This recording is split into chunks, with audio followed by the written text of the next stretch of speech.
A lot of people don't know this, but I really love the Resident Evil series. Over the past few years, I've played every single game on and off. Well, not every single game because, but I played a good majority of the series. They're really fun games to distract me from the constant grind of fighting games, which are horror games in and of themselves. But today specifically, I want to talk about Resident Evil 7, the game that got me into the Resident Evil franchise. Hi, I'm Dante, and today we're going to talk about why I think Resident Evil 7's Madhouse difficulty is the best difficulty I've ever played in a game.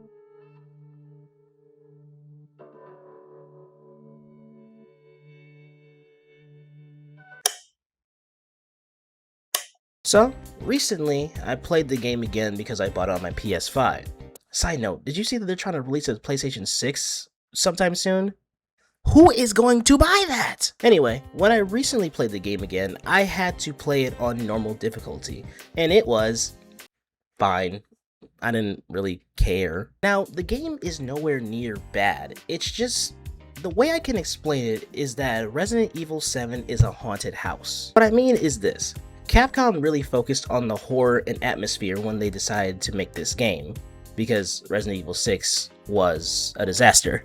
How this plays out in the game's design is that there are a lot of jump scares, but there are also a lot of scripted sections where the bosses just kinda wait around or come back after you've defeated them. Now, on your first playthrough, it's gonna be really scary because you don't know when any of these are coming, you don't know when any of the bosses are gonna come back, you don't know anything, and so it really does make you feel scared. How this plays out in a replay, however, is you kind of wandering aimlessly until the boss decides to get back up, or when you're trying to get through an area quickly and you beat a boss, you have to wait for Jack to show you something wonderful and show you that he's the reincarnation of 50 Cent and he's gonna come back. All of these factors are really compounded by the fact that the game does not have a skip cutscene button. This means even on replays, you have to watch the same cutscenes over with very few exceptions. And because you're on normal difficulty, the gameplay is just not as engaging either because you know how to beat the game, you know everything that you're supposed to do, and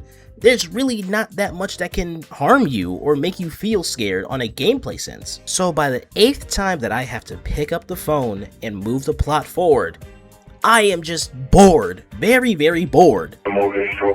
Another problem that I think the game suffers from is something called shotgun syndrome. See, in Resident Evil 7, there are two shotguns. One held by a statue, and one that you can get in the pool room that is broken. What a lot of people do on their first couple of playthroughs is take the broken shotgun and replace it in the statue so that they can get the shotgun from that one. However, once you find out that the broken shotgun is way better when you finally get the repair kit for it, there is no reason to use the other shotgun even though it has a larger clip. So it leads a lot of your normal playthroughs just being very the same and you being really bored, which is the worst thing. You never want to be bored while you're playing a game or really experiencing anything. But see, this is where we get into Madhouse difficulty, because Madhouse completely flips the script. One of my biggest pet peeves when it comes to playing a hard difficulty in a game is when they decide to just up the damage and up the health of an enemy, because that's just not really making the game harder,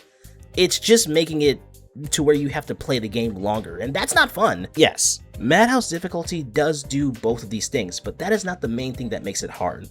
What makes it hard is the complete elimination of autosaves almost entirely, and the fact that you need cassette tapes to save even once. And those two little things make the entire game feel completely different, because now you're very scared about every death that you could possibly take. Because when you die, you do not get sent back to a checkpoint, you get sent back to your last save, which could be an hour ago, 2 hours ago, heck, you could get sent back to the beginning of the game if you are really crazy. This led to a really unique mindset that I had when I saved called eliminating the process. Because one of the biggest killers of your runs and your mood when you're playing the game is having to go and do a puzzle or something all over again when you die. Let's use an example from the beginning part of the game. Before you fight Mia for the second time, she does a whole section where she stabs your hand with a screwdriver, cuts your arm off, and you have to go upstairs, bring down the ladder, and then you can either save right there or you can go up the ladder and grab everything. So a lot of people will choose to just save right there before the fight. However, when you do this, you have to grab all the guns, the healing aids, the ammo, and all that stuff, and then do the fight. But what happens if you lose the fight? Well, that means that you're booted all the way back to before you picked up the gun and all the healing items. And trust me, you do not want to be trying to grab ammo and healing items while you're trying to have Mia not scratch you in the back with a chainsaw. The way to eliminate the process here is to go upstairs, grab all the ammunition and the healing items, and then make a save coming back down so that you can just start the fight. And anytime you die after that, all you have to do is just start the fight. You do not actually have to pick up anything else. So when you play the game again on Madhouse, it makes you think like this every single time you have to make a save. Can you make it farther? Can you get this puzzle done? Can you get this boss done without having to save? Or do you want to risk having to do all of this over again if you don't save here? This also ties in with the fact of resource management in this game, because a lot of the enemies can kill you really fast. Well, that goes double for the bosses in this game. Make a wrong move in a boss fight and you can look and be dead very quickly. So you do want to have a really good stockpile of ammunition, of healing items before you face a boss.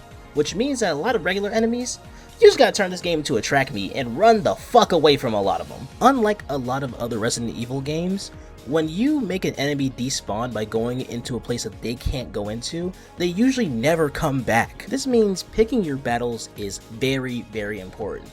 And when I say picking your battles, I mean the four-legged molded. Holy crap, I do not like these enemies whatsoever. Oh my god, who designed them? My last point is the reason why I decided to make this video, and it's all thanks to Marguerite Baker. Marguerite's boss fight is one of the worst boss fights in the game. Actually, it is the worst fight in the game. And that is for a plethora of reasons. The arena is very big and has a lot of verticality, which means you have to chase her from the first floor to the second floor to maybe the first floor again, and then she stays. It's a whole thing. You just have to chase her a lot. She has really huge limbs, which can hit you from 6,000 yards away. And she's not a static target. She can either crawl, stand, or be on the ceiling or the walls. So you have to really change your aiming anytime that you're fighting against her, and it's just not fun. Also, she can climb on the walls and birth out a new beehive. So you have to deal with bees and her at the same time, which is basically a death sentence because you want to focus on Marguerite more than anything. So you have to go and run around the Italian arena, like I said, and you have to find her before she can give birth to another hive. And it's annoying. It's so annoying. And if you run out of ammo and have to use the burner on her, you might as well just say GG's, man, because that thing is worse than throwing tissue paper at somebody. So when I played Madhouse again, I got stuck on this fight because I kept running out of ammo. And not just any ammo, I kept running out of enhanced handgun ammo. I forgot to mention this, but enhanced handgun ammo is some of the best bullets you can use in this game, regardless of whatever difficulty you're on. It can one-tap normal enemies, it can send bosses into other phases, and it can just straight up carry you throughout the entire game. The problem is very rare to find some and craft some, because what you need to craft enhanced handgun ammo is strong chem fluid and gunpowder. Gunpowder is easy to find anywhere else, but strong chem fluid, that's where the issue arises. The game barely gives you any strong chem fluid, and you have to balance making strong handgun ammo and strong medical aids, because the strong medical aids are strong and they can really help you out. But then I remembered something. See, I kept dying because I had like 12 enhanced handgun bullets, and that just was not carrying me throughout the entire fight. So I went around the house and I tried to find any more gunpowder or strong chem fluid that I missed. And then I came across something from the very beginning of the game. Separating agent. Separating agent in this game removes the chem fluid from a crafted item. So if you have a first aid kit and you use separating agent on it, it gives you the chem fluid. This can be used to make things with the chem fluid. And right next to the first separating agent that you see in the game is a neuro round. And it doesn't make sense because a neuro round is used with a grenade launcher, which you don't get until like 45 minutes later. But then it clicked for me. you're able to take the strong chem fluid from the neuro round. So I went around the entire house, and there are so many separating agents that I just didn't use. And there are so many neuro rounds that the game just straight up gives you, just so that you can use them for either the grenade launcher or to get the strong chem fluid from. So I ran around the house, found all the separating agents, found the flame rounds and neuro rounds, took all the strong chem fluid from them, used them on my gunpowders, and I went into Marguerite's boss arena and just switched her down. After that, the entire game was a breeze, but I never forgot that aha moment that I had, and it really stuck with me till now. I remember a while back hearing someone say that a game's hardest difficulty should make you engage with every single system that the game has, because easier difficulties don't really make you need to have the necessity to explore when you can kill things very easily. But Madhouse was the first time that I really actually felt that statement be true, because I had to learn how to play the game entirely different on my Madhouse playthrough. I had to learn how to beat the bosses without taking as much damage and as quickly as possible without using as much resources, and I just really had to learn how to be better at the game by using the entire game. But anyway, I hope you guys really enjoy this video. Again, my name is Dante, and I will see you guys on the next one. If you enjoyed this video, please like and subscribe. I need money. Thank you. Bye.